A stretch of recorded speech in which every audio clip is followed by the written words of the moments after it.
Hi, I'm Scoot, and it's good to be back with you. We're going to start to do this every day on the Scoot on the Air YouTube channel, also the scootontheair.com website, and there'll be a daily videos about politics or pop culture. And today we have the really sad news of talking about two mass shootings over the weekend. Two. One in El Paso, Texas, one in Dayton, Ohio. President Trump just addressed the nation. And to his credit, President Trump said a few things that he hadn't said before. He did specifically condemn white supremacy. But the president was reading from a script. And as comforting as the speech was, and I thought it was a good speech and a comforting speech, let's see what happens when President Trump gets off script. That's the key. Not what is written prepared for him, because his speech writers can write a great speech. But what really comes from a man or woman's heart is when they're just talking, when they're off script. What's your reaction to these two shootings over the weekend? Both shootings, and this is what is really interesting about these shootings, both shootings involve young white males in their 20s. And for those who on my Facebook page, Scoot on the Air, for those who on social media have wanted to deflect from the idea that it's two white young males, you can't. You can't deflect from that because it is significant. Because many of you are the ones who are so quick to point out young black males, and you stereotype young black males. So it is very appropriate to say another mass shooting, two of them this weekend, done by young white males. And most mass shootings are done by white males. On my Facebook page, Scoot on the Air, where we do get into a lot of great, passionate discussion, some fun stuff, but we get into a lot of passionate discussions. There was talk about how it's about mental health. It's about not raising kids properly.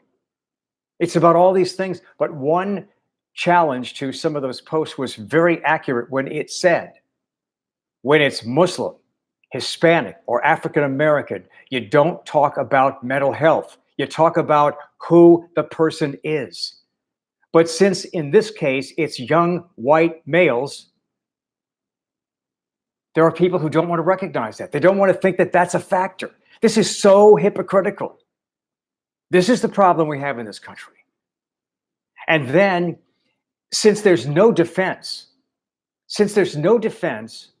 for depicting this as the work of young white males, one of whom definitely was inspired by a white supremacy mentality, which is becoming more toxic in America than it has in a long time.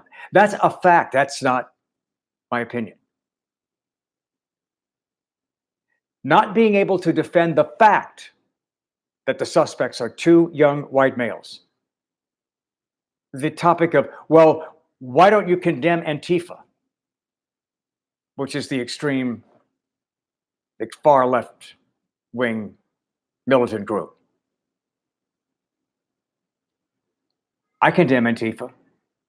Why is that, though, the default? That's not what we're talking about here. So why is the default, oh, yeah? Well, if these white guys did it, well, then, and if you think white supremacy is involved here, well, then why don't you condemn Antifa? What is that, your default defense? That's the best you can do? This is not about Antifa. That's for another show, another topic, another video. Of course, Antifa is bad. But this is about what's going on here right now, what happened this weekend. Stop trying to deflect the reality that white supremacy is growing in America. And it's the manifestation of a frustration in white America. Because subconscious as it may be in the hearts and minds of many, the reality is the notion of equal rights for others in a world where white men in particular, have dominated. The notion of equal rights seems to be a threat to their rights. Giving somebody equal rights doesn't mean you're losing rights. And if you're afraid to give somebody equal rights, then you are, by that very action, admitting that you have had white privilege and a superior position in society all along.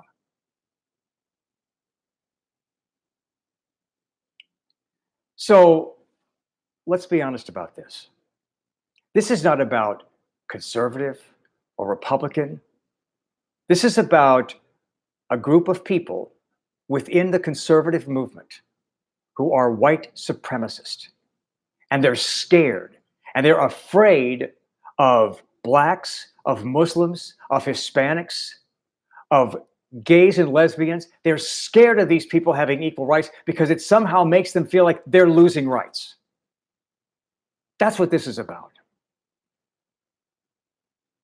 And I don't know what gun control law, what new gun control law is going to stop this from happening. I hate to say it. I don't want to accept it. I don't accept it, but this is the new norm. It is the feeling that I'm angry, I'm frustrated, I'm going to do something. And we also live in a world of instant gratification. And the ultimate in instant gratification is, I feel this anger, I'm going to a mall, and I'm going to kill those people. And the 21-year-old young white male drove from like the Dallas area, maybe 8 to 10 hours to get to El Paso, Texas, to shoot into an area where the majority of the people would be Hispanics. And he was doing his part to stop illegal immigration. That's not the way you stop illegal immigration. And he didn't stop to ask people if they were legal or illegal. He shot Americans that were just as American as he is. You're not more American because you're white. You can be an equal American if you're Hispanic or Muslim. And I know, look, man, that freaks a lot of people out. Well, I'm sorry if it freaks you out. I don't know what's going to stop this. It's not the gun. President Trump was right when he said it's not the gun that pulls the trigger. It's the hate or something to that effect. He's right about that. It's the hate that pulls the trigger, not the gun. And there are so many assault type weapons out there that a ban on them right now would not solve the problem because there's so many out there. So it's better to address the real problem, which is this sense of acting on anger. I'm frustrated, I'm angry, I'm going to kill somebody. And while most people don't kill anybody, this is a mentality and this sentiment resonates on social media. And social media contributes to spreading the hate. It gives people an opportunity to I guess, express and define their hate. This is a great book, Digital Civil War.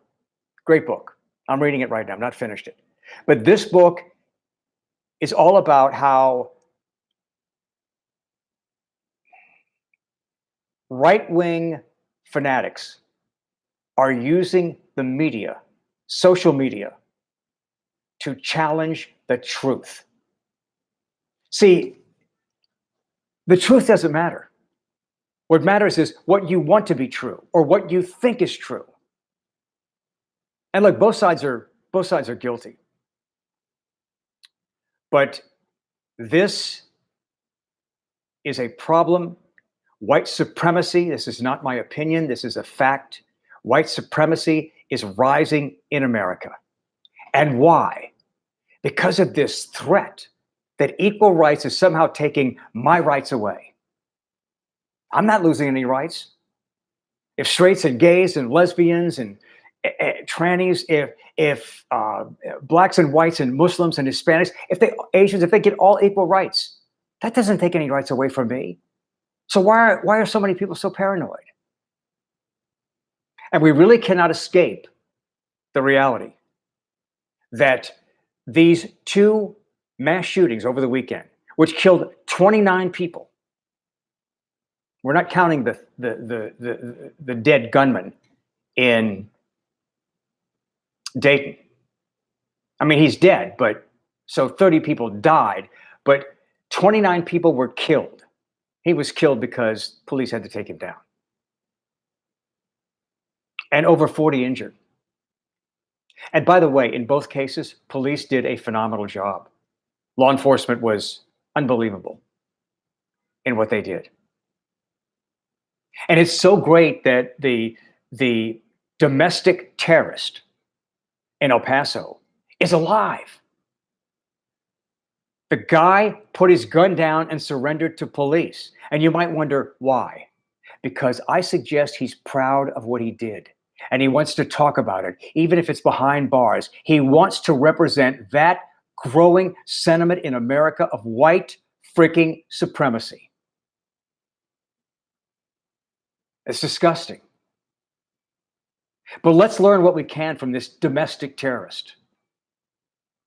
And once again, for all the fear that there is of illegal immigrants, for all the fear that there is of Muslims coming into this country, you really face the greatest threat from Americans.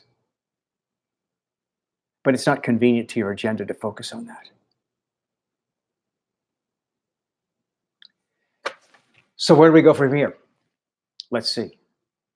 But let's collectively denounce white supremacy, because this is fueling these shootings.